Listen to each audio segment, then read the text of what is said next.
వచ్చింది కదా మేము పని చేయాల్సిన పని లేదనుకుంటారు. రానోలేవు మాకు ఎట్లాగ ఇవ్వలేదు కదా ఇంకా మేము ఎందుకు పని చేస్తామంటారు. ఈ రెండింటి మధ్యలో ఎక్కడో గ్యాప్ ఉంది. గ్యాప్ను సరిదిద్దుకోవాల్సిన అవసరం ఉంది. ఇక నాలుగో సమస్య, పెద్దలు ఒక మాట చెప్పారు, మంచిని మైకులో చెప్పాలి, చెడుని చెవులో చెప్పాలని.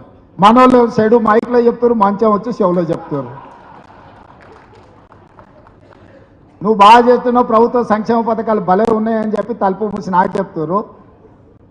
బయట మైకులో మాత్రం ఎట్లా చెప్పాలో అట్లా చెప్తారు. ఇది పార్టీకి ఏమాత్రం కూడా లాభాన్ని తెచ్చిపెట్టదు. పార్టీకి తీవ్రమైన, ప్రభుత్వానికి తీవ్రమైన నష్టాన్ని తెచ్చిపెడుతుంది. దయచేసి సమావేశంలో ఉన్న పెద్దలందరికీ నా సూచన ఒకటే, పెద్దలు ఊరికేనే చెప్పలేదు, మంచిని మైకులో చెప్పుర్రి, చెడుని చెవులో చెప్పుర్రి అని.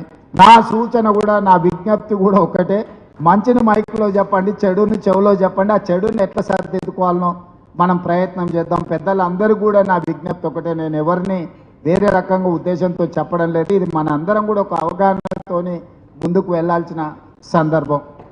అదేవిధంగా ఇంకా కార్యక్రమాలు, వెల్ఫేరు 6 గ్యారెంటీలకు సంబంధించిన దాంట్లో ఆర్టీసీ బస్సు దాదాపుగా 150 కోట్ల మంది మహిళలు ఈరోజు ఆర్టీసీ బస్సులో ఉచిత ప్రయాణాన్ని వాళ్లకు అందుబాటులోకి తీసుకొచ్చిన దాదాపుగా 4,200 కోట్ల రూపాయలు ఈరోజు రాష్ట్ర ప్రభుత్వం ఆడబిడ్డలకు ఉచితంగా బస్సులో ప్రయాణం చేయడానికి ఈరోజు మనం చెల్లించడం దేశంలోనే హైయెస్ట్.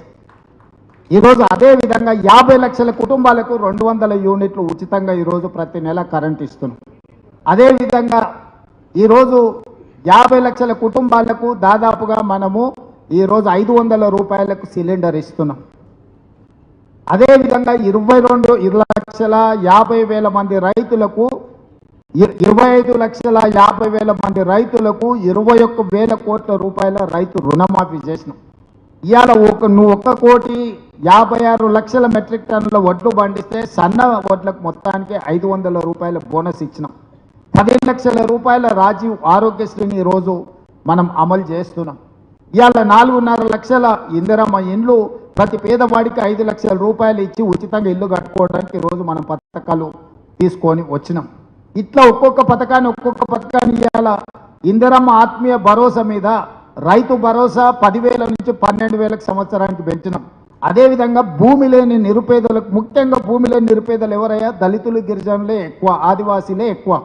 ఇవాళ వాళ్ళకు భూమి లేనందుకు వాళ్ళకి ప్రభుత్వం ఏమి ఇవ్వడం లేదని పాదయాత్ర సందర్భంగా మన దృష్టికి తెస్తే ప్రతి పేదవాడికి సంవత్సరానికి ప్రతి కుటుంబానికి 12,000 రూపాయలు ఇందిరమ్మ ఆత్మీయ భరోసాలో ఈరోజు ఆ కుటుంబాలకు ఒక భరోసా ఇచ్చే కార్యక్రమాలు తీసుకున్నాం. అదేవిధంగా ఈ దేశంలోనే నేను ఛాలెంజ్ చేస్తున్నా, మొదటి సంవత్సరంలో 55,163 ప్రభుత్వ ఉద్యోగాలు ఇచ్చిన ఏ రాష్ట్రం లేదు. స్వతంత్రం వచ్చినప్పటి నుంచి ఈ రోజు వరకు తెలంగాణ రాష్ట్రం అన్ని ప్రభుత్వ ఉద్యోగాలు ఇచ్చింది. మన సక్సెస్ స్టోరీస్ ఎన్ని ఉన్నాయనంటే మనం ఎంత చెప్పుకున్నా కూడా తరగనంత సక్సెస్ స్టోరీ ఉంది. కానీ మనం ఎవరో మన సక్సెస్ స్టోరీని చెప్పుకోవడానికి, మన సక్సెస్ స్టోరీని మనం ఎంజాయ్ చేయడానికి మనం ఆలోచన చేయడం లేదు. ఇవాళ కులగణన నేను అడుగుతున్న, ఈరోజు పెద్దలు వి హనుమంతరావు గారు ఉన్నారు, వాళ్ళు అప్పుడు యూనివర్సిటీ జిల్లాలో రిజర్వేషన్ లేకపోతే బీసీ రిజర్వేషన్ సోనియా గాంధీ గారితో అడిగి కొట్లాడించి పెట్టించాను. 1931లో తెల్లదొరలు ఉన్నప్పుడు కులగణన జరిగితే 95 సంవత్సరాల నుంచి ఎవ్వరు కూడా కులగణన చేయలేదు. 2011లో కాంగ్రెస్ కేంద్రంలో మన్మోహన్ సింగ్ గారి నేతృత్వంలో ఉన్నప్పుడు చేసిన ఆ నివేదిక బయటికి రాలేదు. మోడీ గారు వచ్చేసి ఆ నివేదికను కూడా దొక్కేసిండు. అంటే 95 ఏళ్ళు ఈ దేశంలో కులగణన జరగలేదు. 95 ఏళ్ళ నుంచి జరగని కులగణన ఒక్క సంవత్సరం లోపలనే మన ప్రభుత్వం కులగణన చేసి దేశానికే ఆదర్శంగా నిలబడ్డది. 100% transparent, 100% accurate with details self declared data we have collected.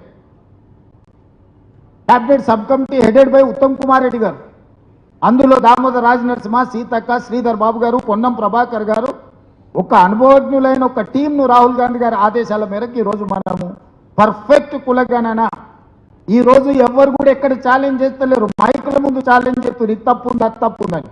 ఎందుకంటే మన ప్రాసెస్ 100% కరెక్ట్ ఉంది కాబట్టి కోర్ట్ ఆఫ్ లా ఉంది. కానీ ఇంకో దగ్గర కానీ ఎవరు ఛాలెంజ్ చేస్తలేరు దీన్ని. ఇవాళ పెద్ద ప్రొఫెసర్ కంచ ఐలయ్య గారు సాక్షిలో ఒక పెద్ద ఆర్టికల్ రాసిన మనం చేసిన కులగణన మీద.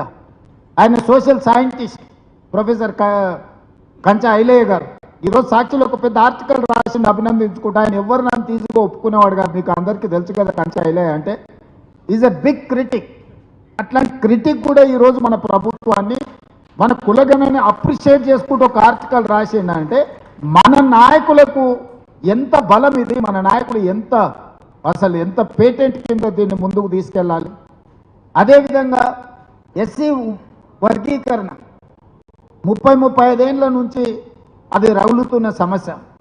దానికి కూడా పెద్దలు ఉత్తమ్ కుమార్ రెడ్డి గారి నేతృత్వంలో షమీమ్ అఖ్తర్ వన్ మ్యాన్ కమిషన్తో ఇచ్చి ఈరోజు దానికి కూడా ఒక శాశ్వతమైన పరిష్కారం చూపించినాం. ఇట్లాంటి సక్సెస్ స్టోరీ ఫస్ట్ 1 ఇయర్లోనే ఇన్ని సక్సెస్ స్టోరీలు ఉన్నాయి మన ప్రభుత్వానికి. కానీ వీటిని అన్నిటినీ క్రొనలాజికల్గా లిస్ట్ అవుట్ చేసి ప్రజలకు తీసుకెళ్ళి ఎదురుగున్నోని ఛాలెంజ్ చేయడంలో మనం ఎక్కడో కొంచెము చిన్న ఏదో వ్యవహారము అంటే అది ముందుకు పోతలేదు. దయచేసి వీటన్నిటిని కూడా దృష్టిలో పెట్టుకొని మనం కార్యాచరణ పెట్టుకోవాలి. ఈరోజు నరేంద్ర మోడీ గారు పదే గుజరాత్ మోడల్ అంటాడు.